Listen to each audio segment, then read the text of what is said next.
Oi, tudo bem? Eu sou o Lidias do canal Grimório Adaptado e eu venho falar aqui da magia enoquiana.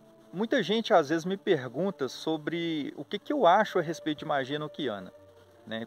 Porque tem muita gente que fala que magia enoquiana é muito poderosa, né? Tipo, o que você for fazer ali é uma coisa que é certeza que você vai conseguir alcançar, sendo que eles são citados como seres que têm uma atuação muito forte aqui no mundo material, né? Ao contrário do que é pensado sobre os anjos cabalísticos, né? Eu não acredito que os anjos cabalísticos tenham uma atuação distante do mundo material e que nem que seja difícil de conseguir algo dos anjos cabalísticos. Na verdade, o que é difícil é o ser humano conseguir se quebrar e se moldar novamente, né? Se modificar, se aperfeiçoar. Isso sim é uma coisa difícil.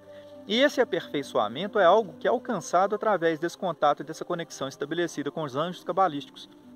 E na verdade são emanações divinas e que são compreendidas como sendo manifestações do Criador do Universo.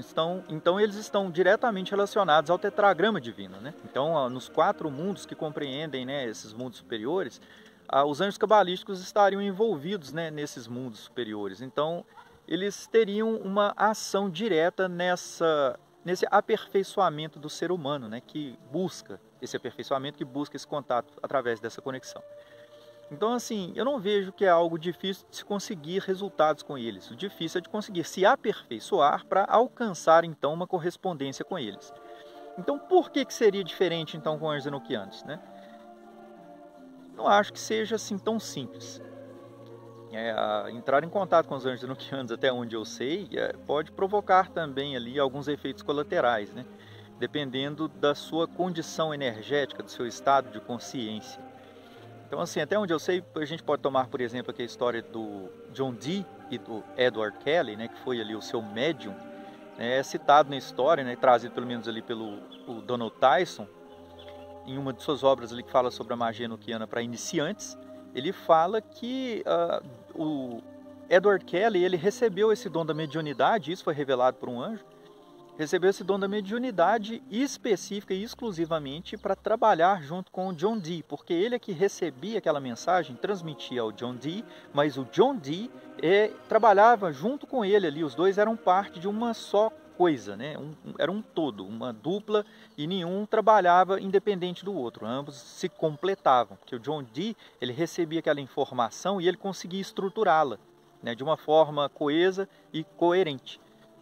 O Edward Kelly era só o receptor, coisa que é o dom que o John Dee não tinha. Então eu acredito que isso foi algo feito de propósito para que mantivesse o ego dos dois ali mais sob controle, né? Porque, como todo ser humano, todos os dois tinham ambições. O ser humano tem ambições. Todo mundo que entra no mundo da magia tem uma ambição e entra por causa disso, né? Para se satisfazer em alguma área da vida ou em várias áreas da vida, né? Essa é a ambição do ser humano. E geralmente essa satisfação ela se dá com relação a questões materiais. Bom, o John Dee, ele tinha um grande objetivo que era de conseguir conhecimento, esse grande conhecimento que era transmitido por essas criaturas angélicas, essas consciências que se diziam ser os anjos, né, que entregaram ali os conhecimentos ao patriarca Enoque. E assim, né, pelo menos foi o que eles declararam, né, durante todo o período ali, teve um momento que eles disseram isso para eles. E o John Dee queria, né, através desse grande poder aí, transmitir isso para dar um controle ali para a Grã-Bretanha e torná-la ali a senhora do mundo, né? Ele queria transformar a Grã-Bretanha numa potência através da magia enoquiana, né? Usá-la ali em favor do seu país, da sua nação.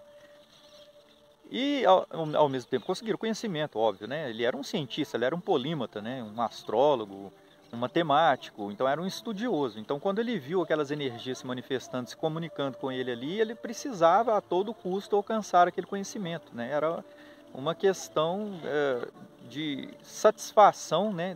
Desse seu lado egóico de fome, de desejo, né? Desmedido por conhecimento.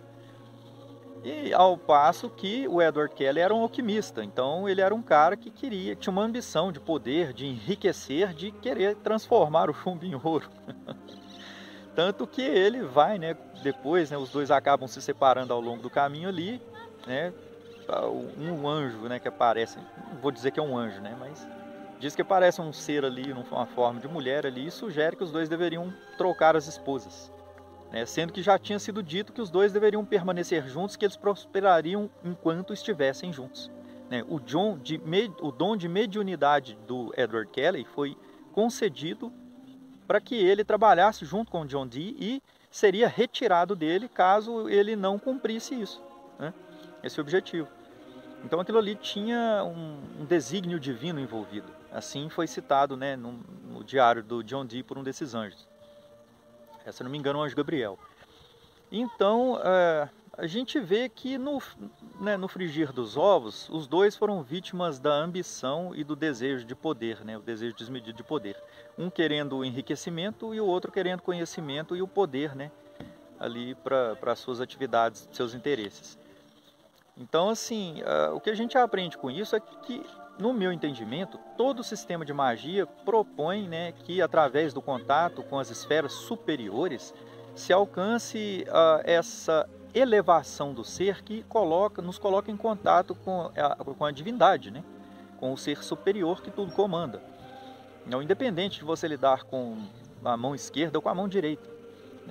Ao contrário, eu penso que lidar com a mão esquerda se associando a essas consciências, na verdade foge desse propósito que é a elevação do ser.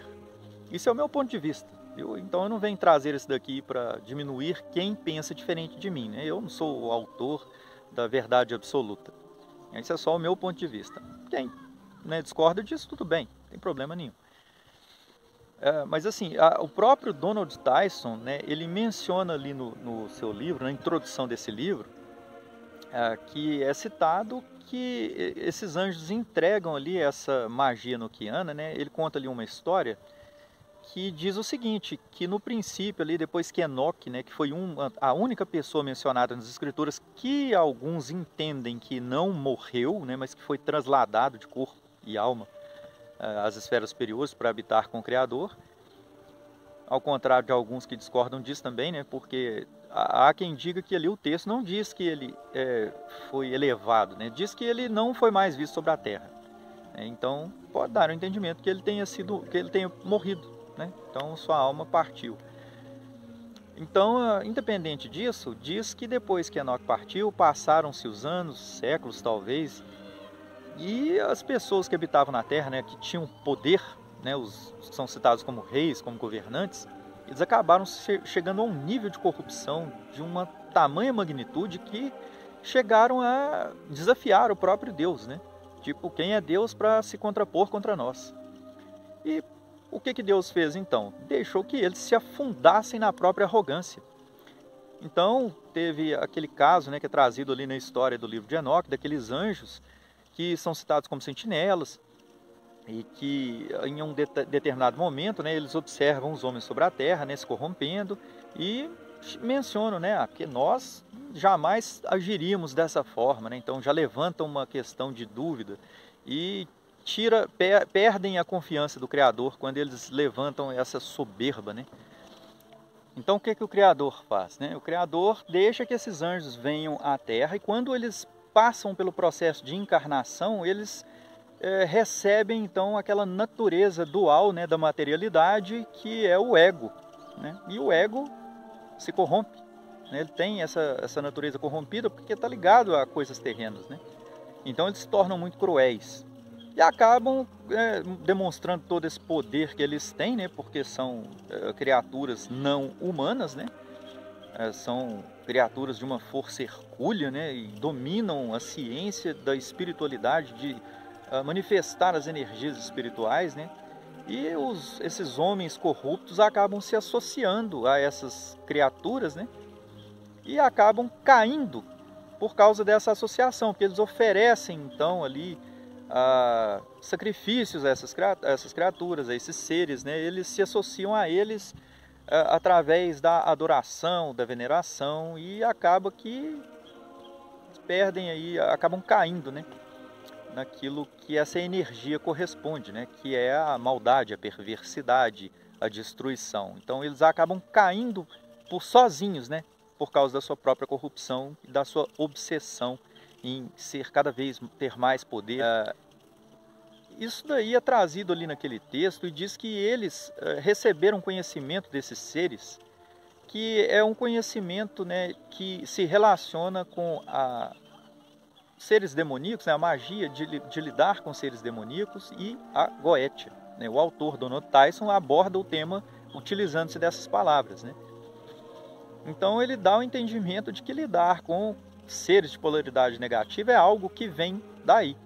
Entretanto, que o Criador do Universo estava ali naquele momento entregando a magia enoquiana através daqueles anjos, a Dee e Edward Kelly, porque ele queria que essa magia enoquiana genuína, né, fosse trazida à Terra também para o uso dos homens. Né? Eu vejo isso daí mais como uma questão de equilíbrio. Né? Então ficou muito tempo ali uma magia falsa, né, de doutrinas profanas que foram passadas por esses espíritos e que se perpetuaram até os nossos dias, assim como diz o autor.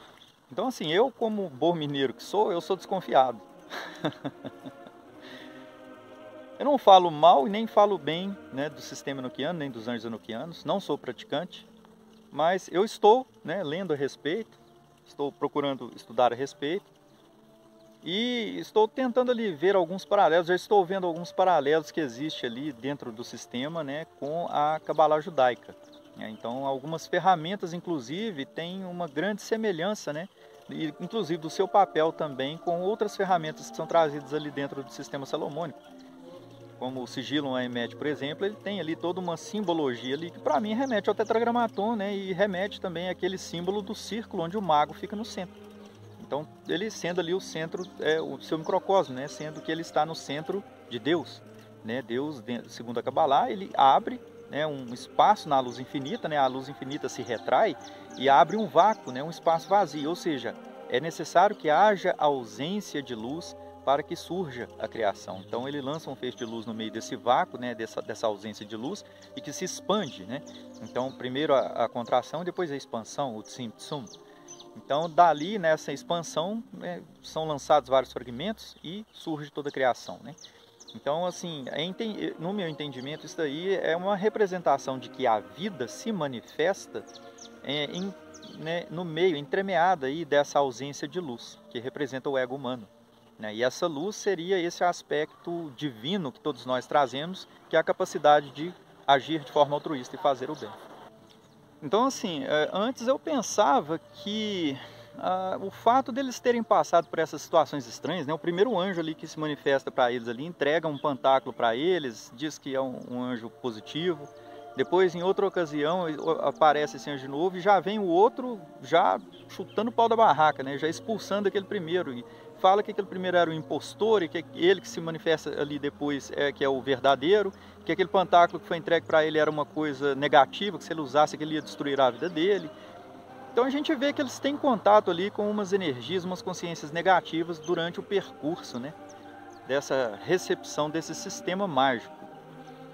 E isso levanta ali, pelo menos para mim, me levantava uma séria dúvida com relação à natureza desse sistema. Né? Qual que é o objetivo deles estarem recebendo isso? Será que esses anjos que estavam entregando isso para eles eram mesmo anjos de polaridade positiva, como eles falavam? Aí surge aquele episódio daquela mulher, né, que entrega para eles aquela tarefa que eles deveriam fazer para poder prosseguir, né, e acaba que aquilo ali é o que leva à separação dos dois e faz acabar tudo de vez. Né? Cada um tem um fim trágico ali. No decorrer da história, né? É citado que o John Dee, ele não poderia, ele tinha a proteção da rainha da Inglaterra, né? E ela fala que ele não pode falar para ninguém que ele pratica magia, e ele acaba que depois disso daí, ele acaba em algum momento ele fala isso e as pessoas se revoltam, tem aquela perseguição de inquisição também, né? E o pessoal bota fogo na casa dele, queima a biblioteca dele, que parece que era a maior biblioteca que tinha na Inglaterra na época.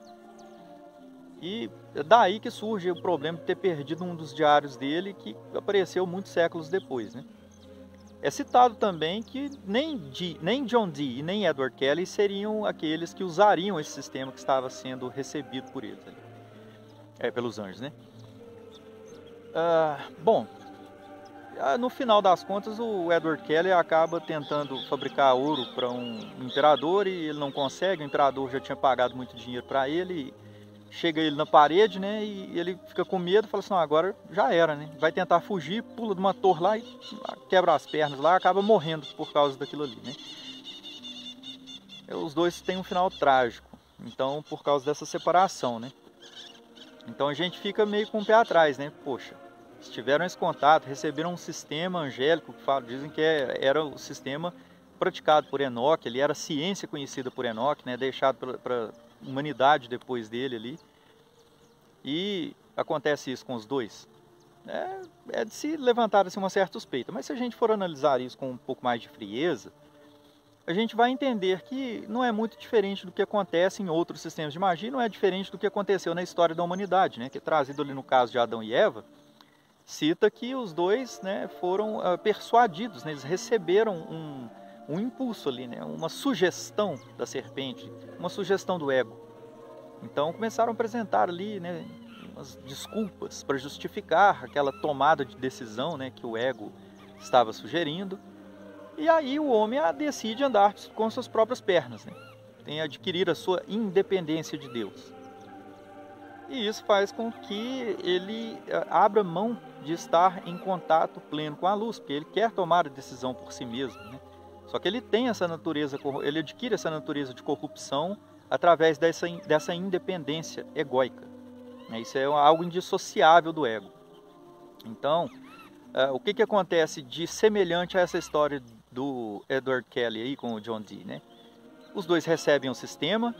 O anjo fala que eles jamais poderiam acessar as energias negativas, né, aqueles demônios que são transmitidos ali também, né, dentro do sistema. É para acessar os anjos, mas também tem jeito de acessar os demônios, mas eles não poderiam fazer isso. Mas ensina como se faz, ensina os nomes dos demônios. Na magia salomônica é a mesma coisa. Você pega ali a introdução do livro, o autor fala a mesma coisa, né? Olha, não é interessante lidar com magia negativa, com sangue e tal, os incensos, os perfumes, né? A aspersão com a água da arte, o sal, isso aí já basta para você conseguir acessar as energias superiores e manifestar o que for preciso. Mas ensina também a lidar com as energias negativas, ou seja, entrega o caminho das pedras, né? É a mesma coisa, né? No jardim do Éden, entregou para eles ali, né, um jardim de delícias, né? Aquela pureza toda para estar em contato com o Criador, mas ensinou, ó, se comer daquela fruta, você pode comer tudo, mas aquela ali vai dar ruim, né? A ciência do bem e do mal. Entregou o caminho das pedras para dar independência ao ego, né? Então, se a gente analisa essa história, né, no Bereshit, ali no princípio, dá um entendimento de que o ser humano, como eu já falei em outros vídeos aí, o ser humano vem ao mundo como essa folha em branco, né, e vai adquirindo o seu desenvolvimento até atingir uma certa independência e tomar a decisão, né? É apresentado para ele dois caminhos, ele toma a decisão de qual dos dois caminhos ele quer seguir, né? Ele pode transitar entre essas polaridades. Então não é muito diferente, os sistemas grimoriais, né? O sistema, tanto o salomônico quanto o sistema enoquiano também apresenta essa possibilidade, né, de trafegar nessa dualidade. E isso, né, depois eu fui concluir, isso é conclusão minha, né, de que é algo que faz parte do desenvolvimento humano, né? Então o homem é apresentado a esses sistemas de magia para usá-los como ferramenta para o seu desenvolvimento. Entretanto, ele também é colocado diante dele ali a opção de fazer o contrário, né, de afundar cada vez mais e de involuir. Ele tem essa liberdade. Então eu levantei durante muito tempo essa dúvida com relação ao enoquiano, né? Mas é algo que eu ainda pretendo estudar mais. E aí, o que você acha disso? O que você pensa disso tudo? Deixa aí nos comentários. Até mais, a gente se vê.